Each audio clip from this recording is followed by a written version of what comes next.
उत्तराखंड चार धाम यात्रा 19 लाख के पार पहुंचा। रजिस्ट्रेशन का आंकड़ा 17,000 विदेशी श्रद्धालु भी शामिल। यूसीसी को लेकर हाईकोर्ट में सुनवाई, सरकार ने जवाब दाखिल किया। मुस्लिम संगठनों ने कई प्रावधानों को दी है चुनौती।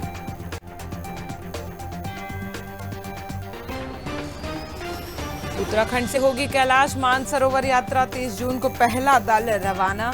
5 दलों में 50-50 यात्री को भेजा जाएगा।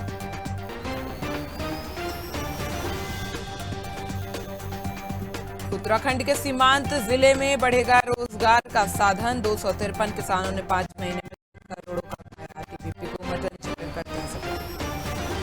उत्तराखंड में बारिश के आसार, रफ्तार से हवाएं चलने की चेतावनी, लोगों की बड़ी मुश्किल।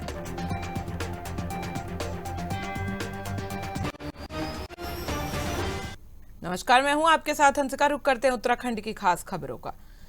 नए वक्फ संशोधन कानून को लेकर पूरे देश में कांग्रेस और वामपंथी दल विरोध कर रहे हैं। जहां एक और प्रदेश में भाजपा के कार्यकर्ता और नेता वक्फ संशोधन कानून को लेकर प्रदेश में 20 अप्रैल से लेकर 5 मई तक जन जागरण अभियान चला रहे हैं, जिसके तहत भाजपा लोगों के बीच जाकर नए संशोधन की खूबियां बता रही है। मुख्यमंत्री पुष्कर सिंह धामी ने कहा कि वक्फ बोर्ड में किए गए बदलाव मुस्लिम और देशवासियों के हित में लाए गए बदलाव हैं। इसके माध्यम से गरीब मुसलमान के हितों की रक्षा की जाएगी।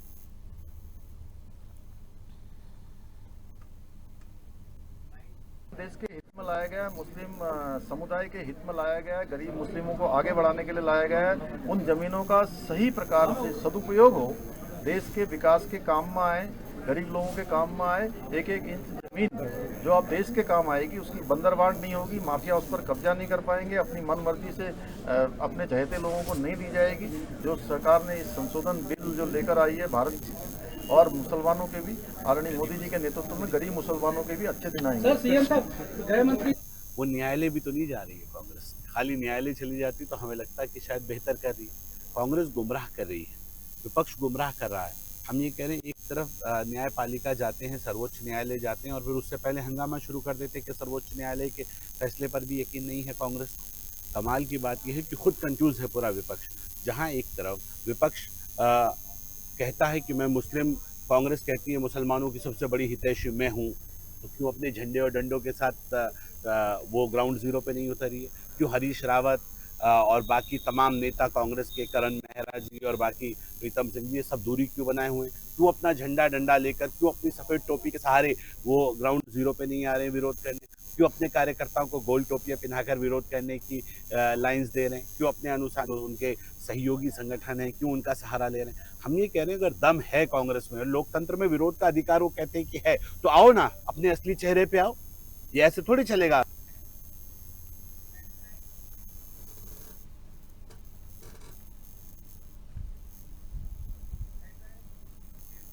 दुनिया की सबसे पवित्र तीर्थ यात्राओं में से एक है चार धाम यात्रा। इस यात्रा में शामिल 4 मंदिर यमुनोत्री, गंगोत्री, केदारनाथ और बद्रीनाथ हैं। वहीं इस साल चार धाम यात्रा की शुरुआत 30 अप्रैल से होने जा रही है। चार धाम यात्रा को लेकर भाजपा जहां संतुष्ट नजर आ रही है, तो वहीं कांग्रेस प्रदेश अध्यक्ष करण महारा का कहना है, इस साल चार धाम की यात्रा शुरू होने के बाद चार धाम यात्रा के लचर व्यवस्था की पोल खुल जाएगी। ना तो चार धाम यात्रा में पड़ाव की अच्छी व्यवस्था है, ना ही चिकित्सा स्वास्थ्य अच्छी व्यवस्था की गई है।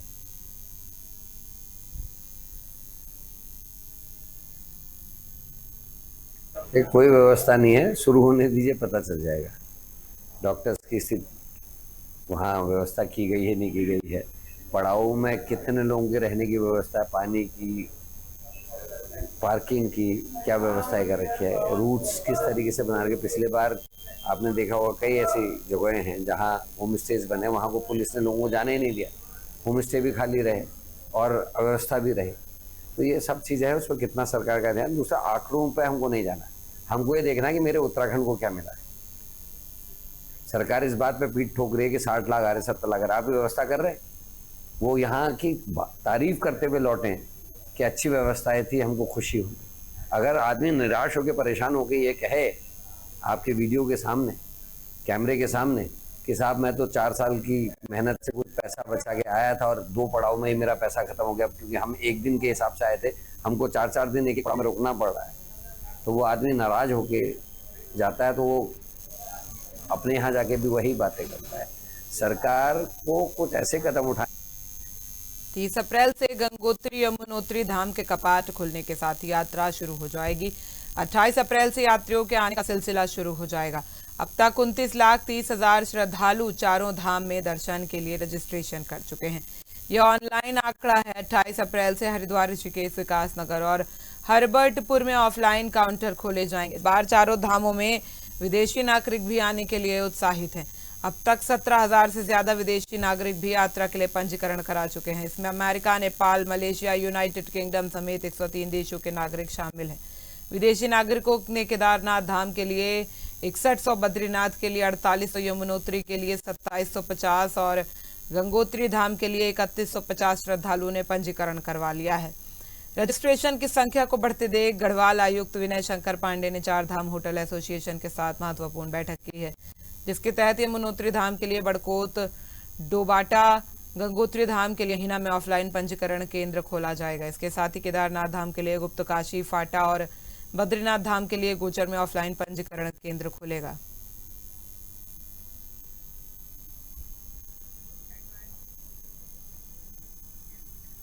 सुबह लगभग 8:30 बजे भगत सिंह चौक पर एक ई रिक्शा पलट गया, जिसमें एक सवारी जिसका नाम शिव भोला सिंह सन ऑफ राम निभोर निवासी कृपाला आश्रम महदूद थाना सिडकुल हरिद्वार के सर पर काफी गंभीर चोट आई है, जिसको तत्काल अपर उप निरीक्षक यातायात प्रदीप कुमार सिंह द्वारा तुरंत कांस्टेबल शेर सिंह के साथ उठाकर ई रिक्शा पर बैठकर सिटी हॉस्पिटल ले गए, जहां उसके सर पर टांके और आवश्यक उपचार कराकर उसके पारिवारिक जनों को फोन कर अस्पताल बुलाकर उक्त व्यक्ति को उनके सुपुर्द कर दिया गया।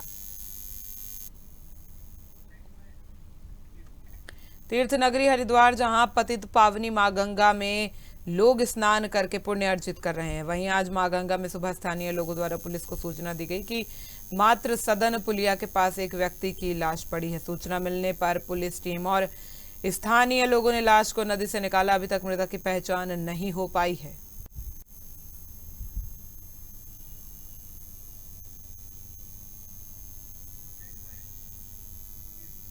जनपद उधम सिंह नगर के जसपुर कोतवाली क्षेत्र की घटना। जसपुर भगवंतपुर रोड बिजली घर के पास खेत में पड़ा मिला ज्ञात शव। घटना की सूचना पुलिस को दी गई है और मौके पर पुलिस ने शव की शिनाख्त की है। तो वहीं आपको बता दें, पुलिस ने शव को अपने कब्जे में लेकर पोस्टमार्टम को भेज दिया है। शव की गला रेत कर हत्या की गई थी। इसी के बाद पुलिस के आला अधिकारी मौके पर पहुंचे और जांच में जुट गए हैं। शीघ्र ही घटना का खुलासा करने का आश्वासन दिया गया है। आपको बता दें कि घटना की सूचना पाकर मृतक के परिजन भी मौके पर पहुंचे और हत्या की आशंका जताई जा रही है।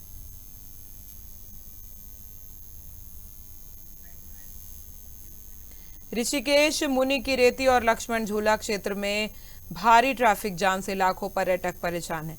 सकरी सड़कें अपर्याप्त पार्किंग और अतिक्रमण के चलते हालात बदतर हैं। जहां सड़कों की क्षमता प्रतिदिन 10,000 वाहनों की है, वहां 80,000 से अधिक वाहनों का दबाव है। पर्यटकों को न तो पार्किंग मिल रही है और न ही सुगम यातायात। उत्तराखंड सरकार पर व्यवस्थाओं में नाकामी के आरोप लग रहे हैं, लेकिन सड़कों के चौड़ीकरण, अतिक्रमण हटाने या पार्किंग बढ़ाने की दिशा में कोई ठोस कदम नहीं उठाए जा रहे हैं।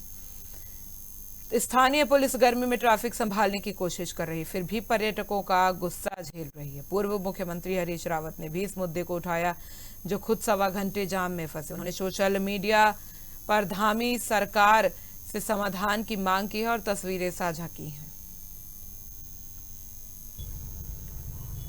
जाम जाम जाम जाम जाम चारों तरफ। ऋषिकेश के 20 किलोमीटर 25 किलोमीटर श्रीनगर की तरफ और उधर हरिद्वार तक और देहरादून तक जाम ही जाम है।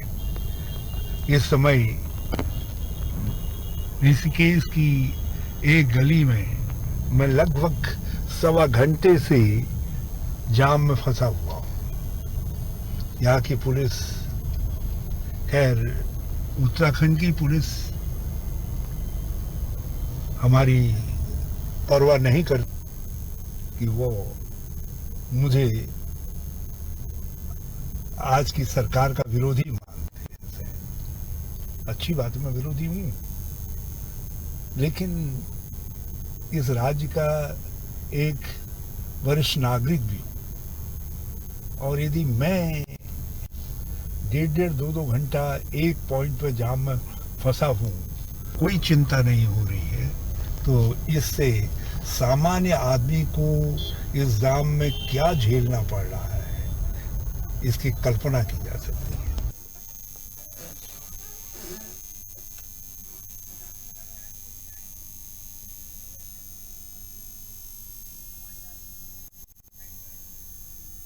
ज्योतिर्मठ ब्लॉक के अंतर्गत आने वाले गणाई और दाडमी गांव के ग्रामीणों का वर्षों से सपना पूरा हो गया है। जी हां, आप लोगों ने सही सुना। आज हम बात करने जा रहे हैं जोशीमठ ज्योतिर्मठ के गनाई गांव और दाडमी गांव की, जहां के ग्रामीण वर्षों से तकरीबन 7 किलोमीटर के आसपास खाड़ी चढ़ाई पार करने के लिए मजबूर बने हुए थे। आपको ये बता दें कि जहां के ग्रामीण अपने बीमार व्यक्तियों को दंडी और कंडी के सहारे जैसे तैसे कर पथरीले रास्ते से होकर मुख्य सड़क तक पहुंचाते थे, और यहां तक कि कई बार बीमार व्यक्तियों के साथ बड़ी अनहोनी तक घट जाती थी। यहां तक कि ग्रामीण कई बार गांव की सड़क संबंधित समस्या पूरा न होने के चलते आंदोलन तक कर चुके हैं। बड़ी बात तो यह है कि गांव के ग्रामीणों की समस्या आखिरकार प्रदेश के मुखिया पुष्कर सिंह धामी के कानों तक जा पहुंची, जिसके उपरांत प्रदेश के मुखिया पुष्कर सिंह धामी के तुरंत आदेश अनुसार गनाई और दाडमी गांव के लिए सड़क मार्ग की स्वीकृति प्रदान की गई है। आलम यह है कि गनाई गांव और दाडमी गांव तक जाने वाला मुख्य सड़क का निर्माण कार्य का यहां पर उद्घाटन भी हो चुका है, जिसके चलते ग्रामीणों में काफी खुशी का माहौल बना हुआ है। ग्रामीणों ने प्रदेश के मुखिया पुष्कर सिंह धामी का दिल से धन्यवाद किया है।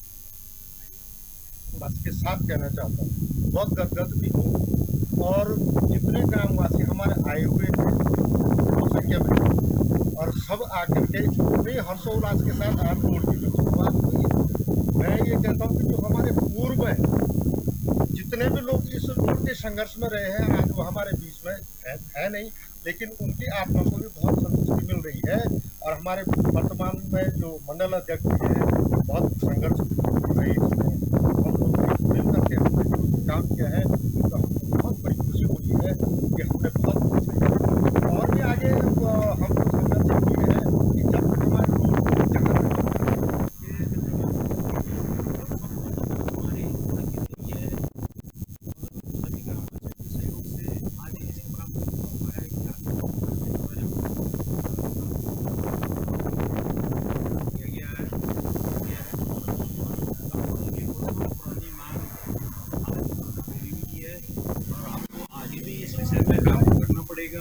लगातार प्रयास और संघर्ष के बाद ये काम हल हुआ है। सड़क बन जाएगी, सारे काम का विकास होगा।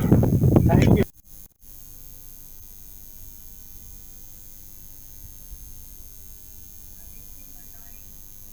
तो वहीं हमारे साथ अधिक जानकारी के लिए नवीन सिंह भंडारी जुड़ चुके हैं।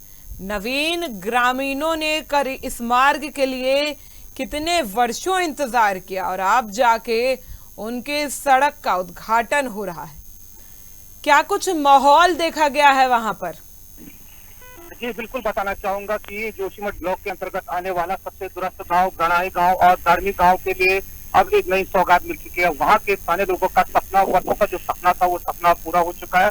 आपको बता दें कि दाडमी गांव और तकरीबन 7 किलोमीटर के आसपास खड़ी चढ़ाई पार करनी होती थी, जिसके चलते ग्रामीणों को भारी दिक्कतों का यहाँ पर सामना भी करना पड़ता था। ग्रामीण बीमार होने पर ग्रामीण अपने बीमार व्यक्तियों को डंडी कंडी के सहारे मुख्य तक पहुंचाते थे। काफी दिक्कतों का सामना दाडमी गांव और गणाई गांव के ग्रामीण झेलते थे। और बड़ी बात तो यह है कि प्रदेश मुखिया पुष्कर अब ग्रामीणों को नई सौगात मिल चुकी है। सड़क कटिंग का कार्य शुरू हो चुका है, उद्घाटन भी हो चुका है। ऐसे में पुष्कर सिंह धामी का भी दिल से धन्यवाद किया है, और साथ ही साथ खबर भारत का भी दिल से धन्यवाद किया है। जी, जो मुख्य सड़क मार्ग का निर्माण हुआ है, किस प्रकार से ग्रामीणों ने अपनी बात मुख्यमंत्री तक पहुंचाने में कामयाबी हासिल की है? जी बिल्कुल, अगर बात की जाए दाडमी गांव और गणाई गांव को लेकर के, तो दाडमी और गणाई गांव वर्षों से सड़क की मांग कर रहे थे। कई बार ग्रामीणों ने आंदोलन तक किया, हालांकि जो प्रदेश मुखिया है पुष्कर सिंह धामी, उनके पास भी कुछ मंडल के कुछ लोग गए थे उनसे मिलने के लिए, उनसे वार्ता हुई। लेकिन कहीं ना कहीं अगर बात की जाए प्रदेश मुखिया पुष्कर सिंह धामी को लेकर के, तो प्रदेश मुखिया पुष्कर धामी के तुरंत जो कार्रवाई हुई, ऐसे में जो लोगों को वहां पर नई सौगात मिली, ऐसे में पूरा क्षेत्र में इस वक्त खुशी की लहर बनी हुई है। जी नवीन, इस पूरे जो कार्य है, इस पूरे कार्य का कोई एक मुखिया अगर आप किसी को बताना चाहेंगे तो कौन होगा?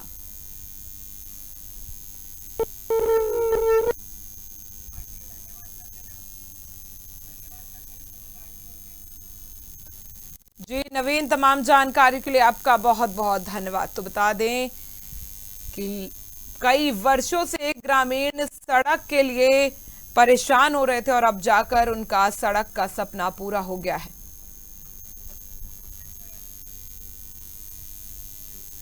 भू बैकुंठ नगरी बद्रीनाथ धाम के कपाट इस वर्ष 4 मई सुबह 6 बजे ग्रीष्मकालीन हेतु आम श्रद्धालुओं के लिए खोले जा रहे हैं। हालांकि अब भगवान बद्री विशाल के धाम के कपाट खुलने में मात्र 13 दिन शेष रह गए हैं। आपको बता दें कि जिस दिन भगवान बद्री विशाल के धाम के कपाट खोले जाएंगे, उस दिन भगवान बद्री विशाल के धाम में हजारों की तादाद में तीर्थयात्री मौजूद रहेंगे। हालांकि प्रशासन के द्वारा सभी यात्रा संबंधित प्रकार की तैयारियां पूरी कर ली गई हैं।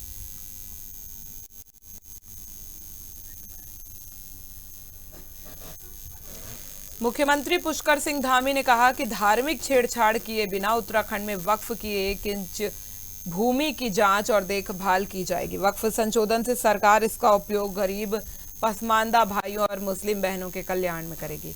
वहीं वक्फ बोर्ड में हुए संशोधन के बाद भाजपा जगह जगह कार्यशाला आयोजित कर मुसलमान को वक्फ बोर्ड से होने वाले लाभ के बारे में बता रही है।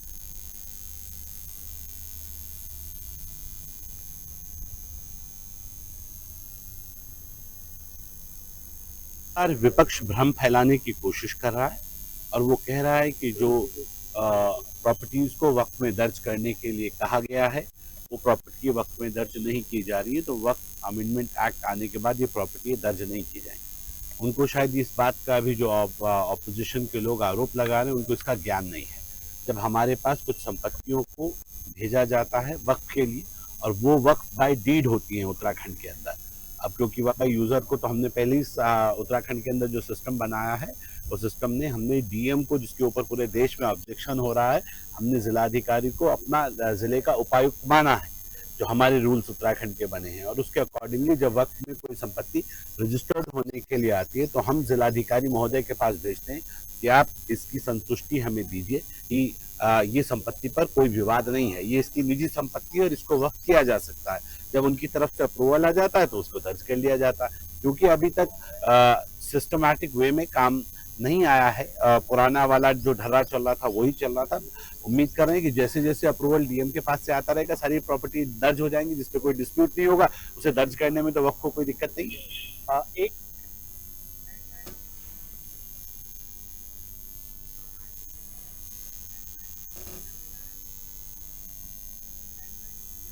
30 अप्रैल से 4 धाम यात्रा शुरू हो रही, जबकि 2 मई को बाबा केदार के कपाट खुलेंगे। उससे पहले बीकेटीसी के सीईओ विजय प्रसाद थपलियाल ने केदारनाथ धाम का स्थलीय निरीक्षण किया। उन्होंने बताया इस दौरान ओंकारेश्वर मंदिर के मदमहेश्वर और तुंगनाथ के कपाट खोलने की तिथि तय की गई। 21 मई को मदमहेश्वर धाम के कपाट खुलेंगे।